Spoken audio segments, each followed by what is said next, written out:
नमस्कार दोस्तों, career point tutorial Vaishali में आपका स्वागत है। आज हम लेके आए हैं दहन और ज्वाला अध्याय एक नज़र में। तो आगे बढ़ने से पहले इस चैनल को सब्सक्राइब कर दीजिए और बेल आइकन को दबाना ना भूलिए ताकि मेरा वीडियो आप तक सबसे पहले पहुंच सके। और इस वीडियो को यदि आपको अच्छा लगे तो अपने दोस्त मित्र या रिलेशन में जितने भी स्टूडेंट हैं वह इसको देख सके, इसके लिए आप उसको क्या कीजिए, शेयर कीजिए। तो आगे बढ़ते हैं, हम लोग देखते हैं वह ऐसे पदार्थ जो आसानी से जलते हों अर्थात जिनका दहन संभव हो, जिनका दहन क्या हो, संभव हो, दाह पदार्थ कहलाता है। जैसे सूखी लकड़ी हो गया, कागज़ हो गया, केरोसिन तेल हो गया, मोमबत्ती हो गया, खाना पकाने वाला गैस हो गया। वैसे पदार्थ जो नहीं जलते हैं अथवा जिनका दाह संभव नहीं होता है, यानी कि वैसे पदार्थ जो नहीं जलते हैं उनको क्या कहते हैं हम ना, अदाह पदार्थ कहते हैं। तो डायरेक्ट आप ऐसे याद रख सकते हैं इसको कि वैसे पदार्थ जो नहीं जलते हैं उनको क्या कहते हैं, अदाह पदार्थ कहते हैं। जैसे पत्थर, बालू इत्यादि।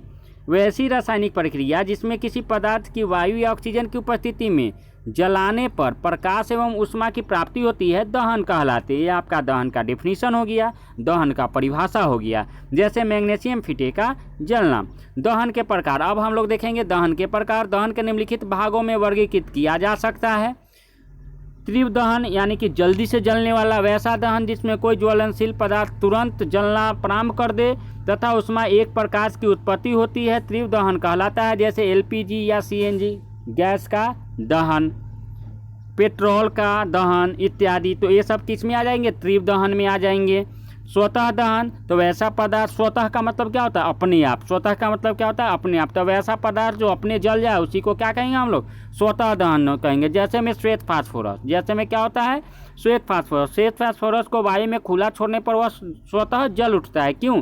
क्योंकि कोई भी श्वेत फास्फोरस जो है वह रूम के टेम्परेचर पर भी वह जल उठता है, क्योंकि 30 से 35 डिग्री सेल्सियस इसको चाहिए जलने के लिए। और मेरा रूम का टेम्परेचर 30 से 35 डिग्री सेल्सियस तक अगर हो जाए तो वह अपने आप क्या होगा, जल जाएगा। तो आगे हम देखते हैं, आगे देखते हैं कि क्या है विस्फोट। क्या है मेरा विस्फोट? तो कहता है कि वैसा दहन जिसमें पदार्थ तेज ध्वनि के साथ ऊष्मा एवं प्रकाश उत्पन्न करता है, विस्फोट कहलाता है।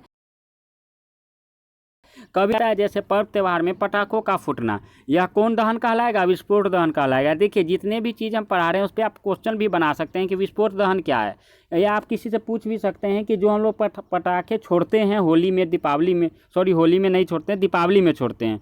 तो दीपावली में जो छोड़ते हैं या किसी खुशी पर्व में, शादी विवाह या बर्थडे में छोड़ते हैं, तो वह क्या होता है, कौन सा दहन? तो वह आपका विस्फोट दहन है।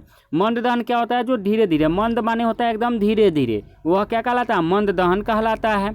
वह क्या कहलाता है, मंद दहन। तो कभी कभी दहन संपन्न होने में काफ़ी वक्त लगता है एवं उसमें उत्पन्न ऊष्मा एवं प्रकाश का अनुभव भी नहीं हो, न के बराबर होता है। ऐसे दहन को मंद दहन कहते हैं। जैसे भोजन का पचना, जैसे क्या हो गया, भोजन का पचना, भोजन धीरे धीरे पचता है, हमें पता भी नहीं चलता है और धीरे धीरे क्या होता है, पच जाता है। तो आगे देखते हैं दहन के लिए आवश्यक शर्तें और दहनशील पदार्थों की उपस्थिति। दहन के लिए क्या है आवश्यकता कि दहनशील पदार्थ की उपस्थिति, यहाँ द होगा, दहनशील पदार्थ की उपस्थिति, दहन में सहायक पदार्थ की उपस्थिति, पदार्थ की ज्वलन ताप की प्राप्ति।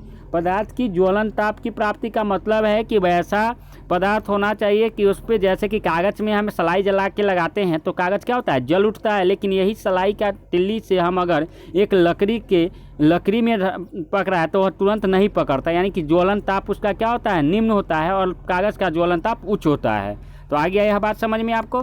तो कहता है वह न्यूनतम ताप, देखिएगा आगे कहता है कि वह न्यूनतम ताप जिस पर कोई बाह्य पदार्थ जलना प्रारंभ कर देता है उसे उस पदार्थ का क्या कहलाता है, ज्वलन ताप कहलाता है। क्या कहलाता है, ज्वलन ताप कहलाता है। जिस पदार्थ का ज्वलन ताप जितना ही कम होता है वह उतना ही पहले जलना प्रारंभ कर देता है। जैसे कि हम कागज़ और लकड़ी का भी डिफिनीसन दिए हैं हम आपको कि कागज़ लेते हैं और एक लकड़ी लेते हैं, एक सलाई का माचिस का तिल्ली लेते हैं और पहले उसको कागज़ में लगाते हैं तो तुरंत लग जाता है, लेकिन उसी को अगर लकड़ी में लगाएंगे तो वह तुरंत नहीं जलेगा। अर्थात जो कागज़ का क्या है, कागज़ का जो ज्वलन ताप है वह लकड़ी के ज्वलन ताप से अधिक है ना, अधिक है, इसलिए वह जल्दी जल गया। जितना ही कम होता है उतना ही पहले जलना प्रारंभ कर देता है। सॉरी, हम उल्टा बोल दिए, यानी कि ज्वलन ताप क्या है, कम है। ज्वलन ताप क्या है, कम है, किसका, कागज़ का। तो आगे हम लोग बढ़ते हैं। जिसका ज्वलन ताप अधिक होता है वह जलने में अधिक समय लगाता है, यानी लकड़ी का ज्वलन ताप क्या होगा, अधिक होगा। हम थोड़ा अभी उल्टा बोल दिए हैं, मिस्टेक कर दिए हैं, है ना। लकड़ी का ज्वलन ताप अधिक होगा और कागज़ का ज्वलन ताप कम होगा। यही कारण है कि हम लोग माचिस के तिल्ली से उसको अगर जलाते हैं तो पहले जल जाता है और लकड़ी बाद में जलता है। आगे हम लोग देखते हैं, श्वेत फास्फोरस का ज्वलन ताप 35 डिग्री सेल्सियस होता है। बहुत ही इंपॉर्टेंट है कि श्वेत फास्फोरस का जो ज्वलन ताप होता है वो कितना डिग्री सेल्सियस होता है, 35 डिग्री सेल्सियस होता है। अतः श्वेत फास्फोरस को जलने के लिए उसे कम से कम 35 डिग्री सेल्सियस ताप तक गर्म करना होता है। कभी कभी जब कमरे का तापमान 30 डिग्री सेल्सियस या उससे अधिक हो जाता है, यहाँ 35 कर लीजिएगा, 35 डिग्री सेल्सियस उससे अधिक होता है तो श्वेत फास्फोरस खुद ही जल उठता है। तो आगे देखते हैं, दो पदार्थों को एक दूसरे से रगड़ने से चिंगारी उत्पन्न होती है। इसी तरह के से मानव इतिहास में सर्वप्रथम आग लगाने की घटना घटित हुई थी। दो चीज़ को रगड़ने से, जब दो पत्थर को रगड़ा गया तो उससे आग निकली, इसी से हम लोग क्या हुआ, आग का आविष्कार हुआ। यह सब हम लोग हिस्ट्री में पढ़ेंगे। तो आगे देखते हैं हम लोग, माचिस बनाने का प्रयास सबसे पहले माचिस का इतिहास क्या है इसको हम थोड़ा जान लेते हैं। माचिस बनाने का प्रयास सबसे पहले रॉबर्ट वॉल्स द्वारा सन 1680 में किया गया। इसके लिए उन्होंने कागज़ के टुकड़ों का सफ़ेद फास्फोरस लगाकर उसे सल्फर पर रखा दिया। ऐसा करने से कागज़ में आग पकड़ ली, परंतु यह तरीका सही नहीं रहा क्योंकि सफ़ेद फास्फोरस का ज्वलन ताप काफ़ी कम होने के कारण हुआ स्वतः जल उठता था। वह क्या होता था, जो श्वेत फास्फोरस का जो ताप कम था वह कम था, जिसके कारण वह क्या होता था, स्वतः जल उठता था। जब माचिस का सुरक्षित रूप जो आज हम उसको करने की शुरुआत, जो आज हम देखते हैं, जो आज हम क्या करते हैं, रूप जो आज है उसको करने की शुरुआत 1845 में लाल फास्फोरस के आविष्कार के बाद हुआ। यही कारण है कि डिब्बी पे लाल रंग का क्या होता है, फास्फोरस लगा हुआ था, उसी में रगड़ने से क्या होता है, माचिस जलता है। आविष्कार के बाद हो सका लाल फास्फोरस का ज्वलन ताप अधिक होने के कारण इसके स्वतः सहन नहीं होता था। इस प्रकार लाल फास्फोरस का उपयोग सुरक्षित है। माचिस की डिब्बी में तिलिया पर लगा रसायन पोटेशियम क्लोरेट होता है। रसायन क्या होता है, पोटेशियम क्लोरेट होता है। डिब्बों का लाल फास्फोरस और सल्फर का मिश्रण का लेप लगा होता है। डिब्बे पर क्या होता है, लाल फास्फोरस और सल्फर का क्या होता है, मिश्रण का लेप लगा हुआ था। यह बहुत ही इंपॉर्टेंट जानकारी है, इसको आप, यह कॉम्पिटेटिव के लिए भी इंपॉर्टेंट है और क्लास 8 के लिए भी इंपॉर्टेंट है और जनरल नॉलेज के लिए भी यह बहुत इंपॉर्टेंट है। सल्फर का मिश्रण का प्रयोग लेप लगा होता था। माचिस की तिलिया की डिब्बी पर लगे मिश्रण पर रगड़ने से घर्षण की वजह से ऊष्मा उत्पन्न होती है और तिलिया में आग पकड़ लेती है। सुरक्षित माचिस बनाने का सबसे पहला कार्य कार्ल लुंडास्टान ने 1855 में स्वीडन में बनाई थी। कब बनाई थी, स्वीडन में बनाई थी। 1807 ईस्वी में माइकल फैराडे ने लोगों को मोमबत्ती का इतिहास बताया। यानी मोमबत्ती का इतिहास कब बताया गया, तो 1807 ईस्वी में बताया गया। तो हम लोग आगे बढ़ते हैं और देखते हैं, पुनः देखते हैं। देखिए कहता है, जब किसी ईंधन को जलाया जाता है तो कार्बन डाइऑक्साइड एवं जलवाष्प बनता है। यह एक रासायनिक प्रक्रिया है जिसमें नए पदार्थ का निर्माण होता है। यह प्रक्रिया दरअसल पदार्थों में विद्यमान इलेक्ट्रॉन के बीच होता है। इससे आध्यात्मिक मात्रा में ऊर्जा निकलती है जिससे ऊष्मीय मान बहुत ज़्यादा होता है। इसी ऊर्जा की वजह से आग गर्म होती है। आप किसी से भी पूछ सकते हैं कि आग गर्म क्यों होती है, आग गर्म क्यों होती है, तो इसका जवाब यही है। आग के फैलाव को रोकने के लिए हम इन तीनों में से किसी एक काम को करना पड़ता है। यानी कि यदि कहीं आग लग गया तो उसको हम क्या करेंगे, तो सबसे पहला नंबर बात कि दाह्य पदार्थ को हटा देना चाहिए। यानी कि जो जलने वाला पदार्थ है उसको साइड कर दीजिए। जो जल रहा है वह जल के अपने आप क्या होगा, आग बुझ जाएगा। उसके बाद ऑक्सीजन की आपूर्ति बंद कर देना। एक बात हमेशा याद रखिएगा कि जब तक ऑक्सीजन नहीं मिलेगा आग नहीं पकड़ेगी, जब तक ऑक्सीजन नहीं मिलेगा आग नहीं पकड़ेगी।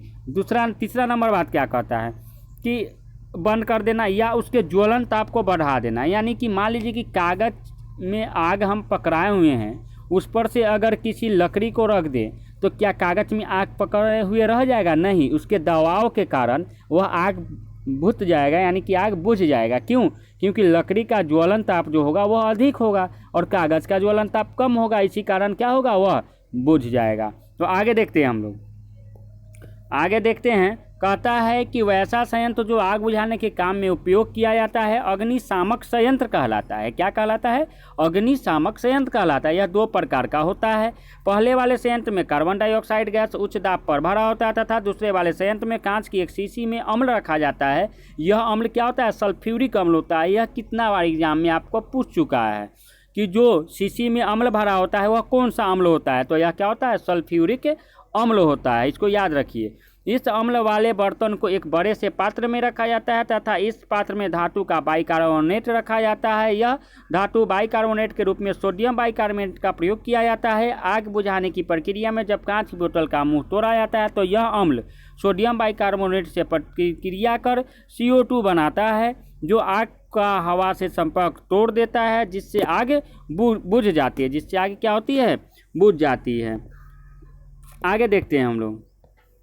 आगे कहता है कि जहां बिजली से आग लगी हो वहां पानी का उपयोग नहीं करना चाहिए, क्योंकि पानी विद्युत का सुचालक होता है, जिस वजह से करंट लगने का डर बना रहता है। आपका क्वेश्चन भी पूछा जाएगा आगे कि बिजली से लगी आग को पानी से क्यों नहीं बुझाना चाहिए। आ गया समझ में आपको?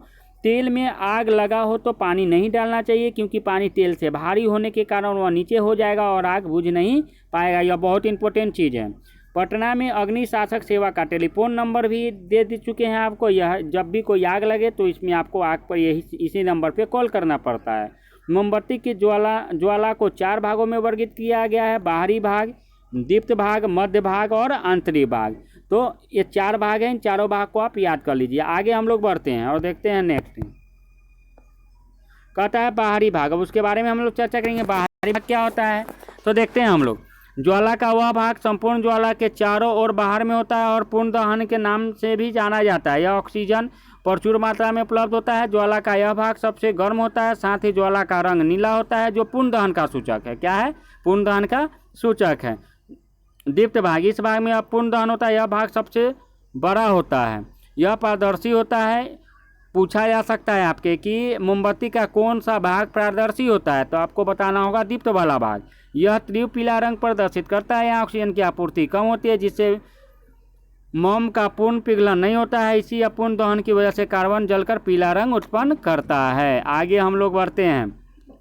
मध्य भाग, जो भाग, यहाँ जो कर लीजिएगा, जो भाग बत्ती के चारों ओर वाला भाग होता है, ऑक्सीजन की अनुपस्थिति की वजह से दहन नहीं करता है, इसलिए यह अदहन वाला भाग कहलाता है। परंतु इस भाग में उपस्थित कार्बन के कण उष्मा को वाष्पित हो जाता है और चमकने लगता है। देखिए कहता है मध्य भाग क्या होता है? ऑक्सीजन की अनुपस्थिति रहता है। यानी कि पूछा जा सकता है कि कौन मोमबत्ती के कौन से भाग में ऑक्सीजन की अनुपस्थित होता है। आगे यह समझ में आपको आंतरिक भाग, यह बत्ती के सबसे नज़दीक का क्षेत्र है। आपसे आगे क्वेश्चन भी यह पूछा जा सकता है कि बत्ती के सबसे नज़दीक वाला भाग को क्या कहते हैं, तो उसको क्या कहेंगे? आंतरिक भाग कहेंगे। यह सबसे कम गर्म होता है, तो यह भी पूछा जा सकता है कि मोमबत्ती का कौन सा भाग जो है वह सबसे कम गर्म होता है। यह काला रंग का होता है, क्योंकि कार्बन के कुछ कण बचे रहते हैं। ईंधन, विशेषकर जीवाश्म ईंधन के जलने से N2 और यहाँ S सल्फर, S इत्यादि से विभिन्न ऑक्साइड बनाने से जो बादलों के साथ अम्ल वर्षा कराता है। जो क्या करता है? अम्ल वर्षा। और अम्ल वर्षा क्या अम्लों के लिए काफ़ी नुकसानदेह है। यही कारण है, अम्ल वर्षा ये कारण है कि आज जो ताजमहल है वह पीला दिखाई दे रहा है। किसी ईंधन का ऊष्मीयमान ऊष्मा की वह मात्रा है जो ईंधन की 1 ग्राम की वायु को पर्याप्त मात्रा में उपस्थिति में पूर्ण कराने पर प्राप्त होती है। ऊष्मीयमान का SI मात्रक किलोजूल प्रति ग्राम होता है। यह बहुत ही इंपॉर्टेंट है। गाय के गोबर से बना गोईठा का ऊष्मीयमान 6 से 8 किलोजूल प्रति किलोग्राम होता है। लकड़ी का 17 किलोजूल प्रति ग्राम होता है। कोयले का 25 से 33 किलोग्राम प्रति जूल होता है। पेट्रोल का 50 किलोग्राम प्रति जूल होता है। केरोसिन का 48 किलोग्राम होता है। ईंधन तेल का ऊष्मीयमान 45 किलो जूल प्रति ग्राम होता है। बायोगैस का ऊष्मीयमान 35 से 40 किलो प्रति जूल होता है। CNG का ऊष्मीयमान 15 किलोग्राम पर जूल होता है। LPG का ऊष्मीयमान 50 किलोग्राम प्रति जूल होता है। H2 का हाइड्रोजन गैस का क्या होता है? 150 किलोग्राम प्रति जूल होता है। तो यहाँ से क्वेश्चन पूछा भी जाता है ऊष्मीयमान में, आपको क्वेश्चन आते हैं। यहाँ इतना ही आपको याद करना है, इसको आपको याद करके रखना है। तो आगे हम लोग बढ़ते हैं और देखते हैं कुछ अब इम्पोर्टेंट क्वेश्चन। कहता है निम्न कौन दहनशील पदार्थ है? पत्थर, कांच दहनशील पदार्थ है। तो दहनशील पदार्थ कौन होंगे? तो दहनशील पदार्थ आपको कौन होंगे? कुछ क्वेश्चन हम इसमें आपको बताएंगे, कुछ आपको स्वयं करना है। और जब नेक्स्ट वीडियो बनाएंगे इसका क्वेश्चन आंसर का, तो उसमें आपको पूरा क्वेश्चन आंसर मिलेगा। पहले आपको स्वयं करना है। पत्थर, चौक, कागज, और जो भी आप क्वेश्चन कीजिएगा उसको हमको उसको हमको आप कमेंट्स बॉक्स में लिखकर जरूर भेजें। सोडियम धातु किस तरह का दहनशील प्रदर्शित करता है? स्वतः दहन, विस्फोट या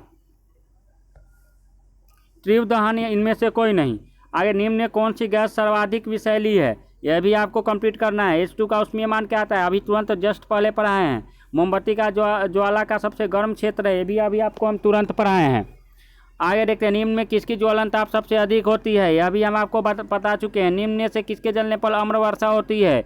बता चुके हैं आपको हम ये भी।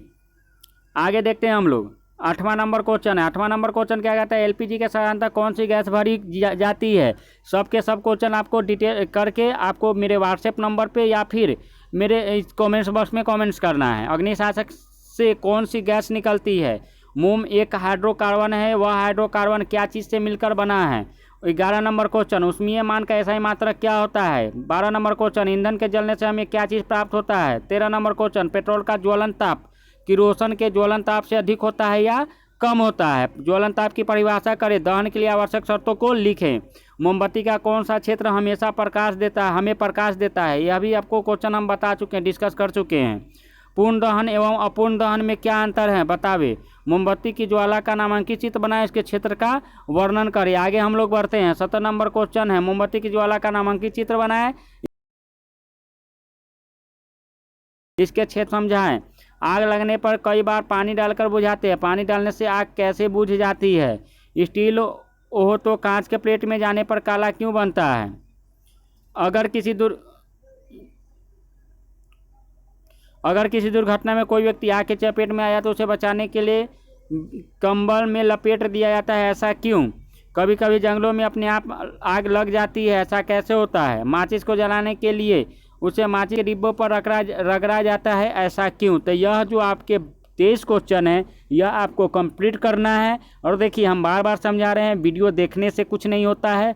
वीडियो देख लीजिए, समझ लीजिएगा, बढ़िया है, लेकिन जब तक आप इस पे मेहनत नहीं कीजिएगा, इसको नोट डाउन नहीं करके नहीं समझिएगा, आपस में डिस्कस नहीं कीजिएगा, तब आपका यह संभव नहीं हो कि आप पढ़ाई कर सके।